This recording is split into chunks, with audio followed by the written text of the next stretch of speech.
जय श्री राम दोस्तों। आज मैं आपको श्रवण लीला का प्रसंग सुनाने जा रहा हूँ, जो कि हम लोग रामलीला में मंचन भी कराते हैं। तो आइए मैं आपको श्रवण लीला का वृत्तांत सुनाता हूँ।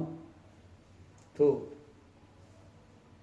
एक बार श्रवण कुमार के माता पिताजी, माता ज्ञानमती जी और पिता शांतनु जी श्रवण कुमार को बोलते हैं कि बेटा, हमारी तीर्थाटन की इच्छा हो रही है, तो हमें आप तीर्थ घुमाकर लेकर आइए।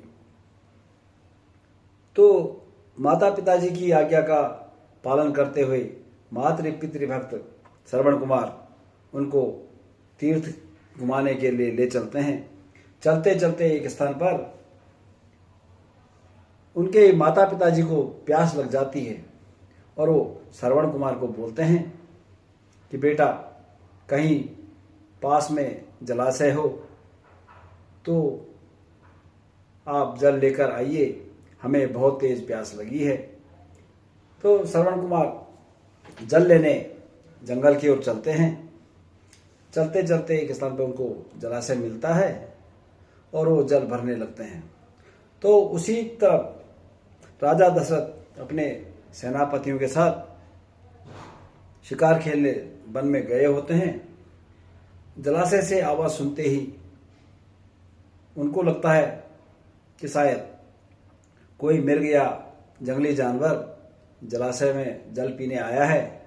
तो वो अपना शब्दवेदी बाण निकालते हैं और जलाशय की तरफ छोड़ देते हैं, जो कि श्रवण कुमार जी को लग जाता है और श्रवण कुमार चिल्लाने लगते हैं, रोने लगते हैं, बिलखने लगते हैं।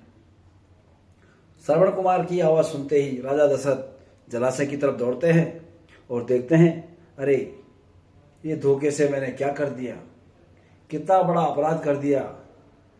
मैंने श्रवण कुमार को अपने हाथों ही मार दिया।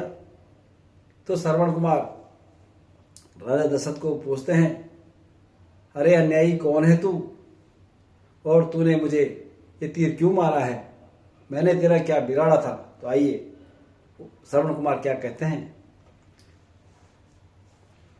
मैंने जालिम तेरा क्या बिगाड़ा, तीर सीने पे क्यों तूने मारा।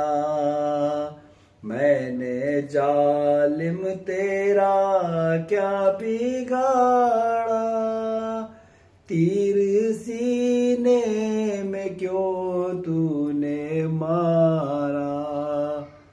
मैंने जालिम तेरा क्या बिगाड़ा।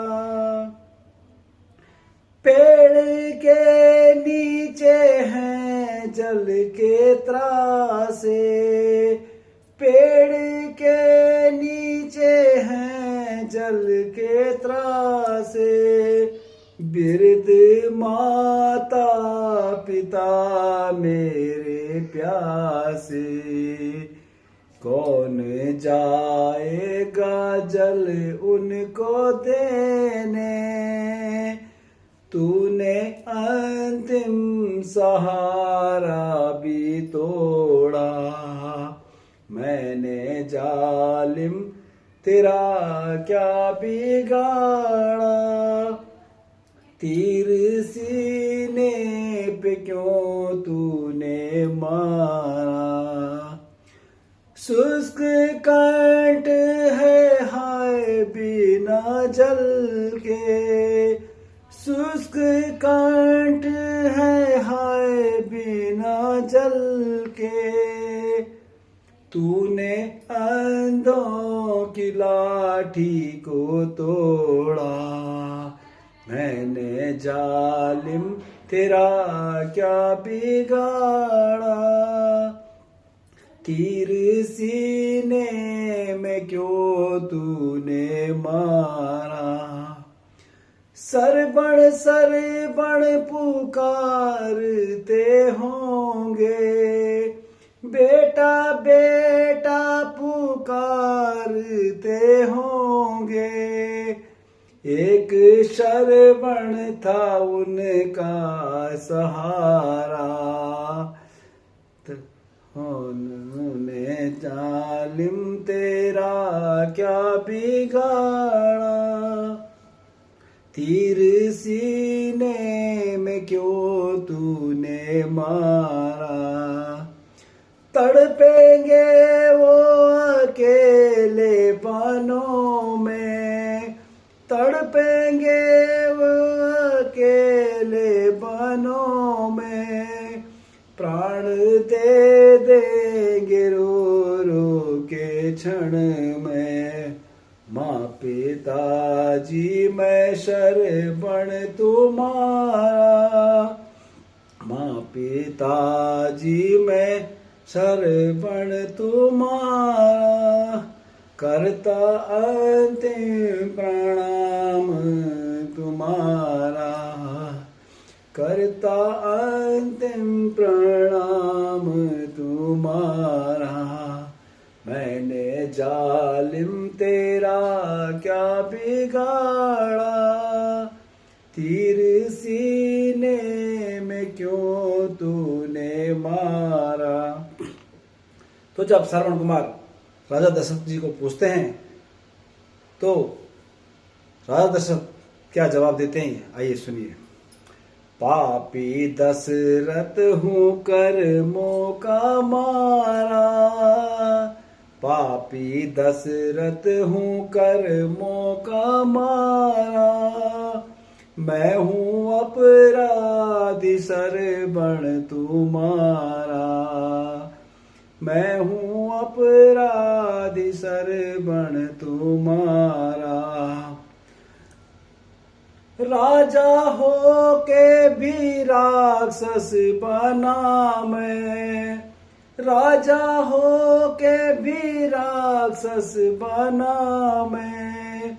स्वामी होकर विभक्षक बना मैं, स्वामी होकर भक्षक बना मैं।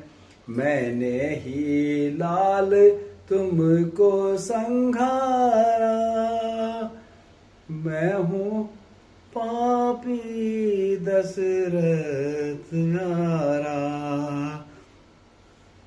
मैं हूँ अपराधी शरवण तुम्हारा, पापी दशरथ हूँ कर्मों का मारा। मैं हूँ अपराधी दशरथ तुम्हारा। माँ पिता तेरे तड़पे अकेले, माँ पिता तेरे तड़पे अकेले। कौन अंधों की मुश्किल को झेले, कौन अंधों की मुश्किल को झेले। मैंने अंधों का तोड़ा सहारा, मैं हूँ अपराधी शरवण तुम्हारा। तो दशरथ जी कहते हैं, हे श्रवण, अज्ञानतावश मुझसे ये अपराध हो गया है, मैं ही तुम्हारा अपराधी हूं और मैंने ही धोखे में आकर तुम्हें तीर मारा है। तो श्रवण कहते हैं,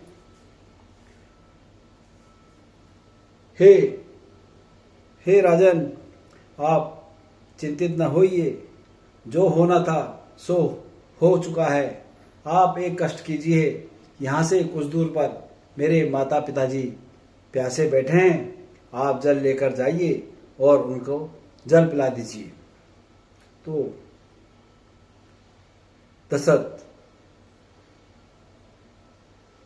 मजबूर होकर क्या करते, जल लेके धीरे धीरे कदम बढ़ाते हुए, कदम उनके चल नहीं रहे हैं क्योंकि उनसे बड़ा अपराध हो चुका है, वो किस मुंह से श्रवण के माता पिताजी के पास जाएंगे। पर प्यासे को पानी तो पिलाना ही पड़ेगा, ये सोचते हुए दशरथ शांतनु और ज्ञानमती जी के पास जाते हैं और कहते हैं, माताजी पिताजी जल पीजिए। तो श्रवण के माता पिताजी पूछते हैं, हे श्रवण, क्या बात है, बड़ी देर लगा दिया आपने, क्या जलाशय दूर था?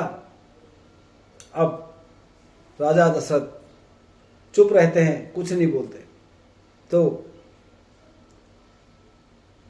फिर उसके माँ बाप पूछते हैं कि तू हमारा श्रवण ही है या कोई और है, बोलते क्यों नहीं, कुछ बोलिए। फिर दशरथ बोलता है कि माताजी पिताजी जल पीजिए। तो ज्ञानमती बोलती है कि ये हमारे बेटे की आवाज़ तो नहीं है। अरे कौन है तू जो हमें जल पिलाने आया है और हमारा श्रवण कहाँ है? तो राजा दशरथ अब सोचते हैं, अब तो बताना ही पड़ेगा। तो बोलते हैं, माताजी पिताजी, मैं आपका पुत्र श्रवण नहीं बल्कि अयोध्या का राजा दशरथ हूँ, और अज्ञानतावश धोखे से आपके बेटे की मेरे हाथों मृत्यु हो चुकी है। मैंने धोखे में आकर उसको तीर मार दिया, और कृपा करके आप जल पीजिए। तो ज्ञानमती और शांतनु बोलते हैं, हमें तो जल पिलाने के लिए आया है और हमारे जलदाता को तूने मार दिया। तो उन्होंने राजा दशरथ को श्राप दिया, हे राजा दशरथ, जिस प्रकार पुत्र वियोग में, हमारी वृद्धावस्था में पुत्र वियोग में मृत्यु हो रही है, तड़प तड़प के मर रहे हैं, ऐसे ही तू भी वृद्धावस्था में पुत्र वियोग में तेरी भी मृत्यु हो गई। ये लो, ये हमारे तेरे को श्राप है। और श्राप देते ही दोनों भी पुत्र वियोग में तड़प तड़प के जान दे देते हैं। इस तरह शांतनु और ज्ञानमती की मृत्यु हो जाती है। तो राजा दशरथ अपने को कोसते हैं कि ये मेरे से कितना बड़ा अपराध हो गया, जो मेरे हाथों 3 मौत हो गई हैं। हे भगवान, तेरी लीला अपरंपार है, क्या यह कलंक मेरे ही माथे लगना था?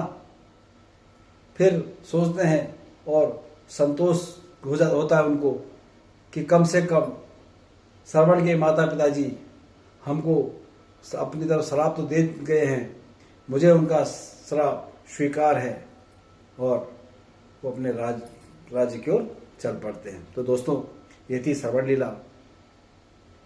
आशा करता हूँ कि आपको पसंद आएगी, और अगर आपको ये पसंद आए तो इसको लाइक शेयर एंड कमेंट कीजिए, और मेरा चैनल सब्सक्राइब करें। मैं इसी तरह आपको प्रसंग सुनाए करूँगा। धन्यवाद। जय श्री राम।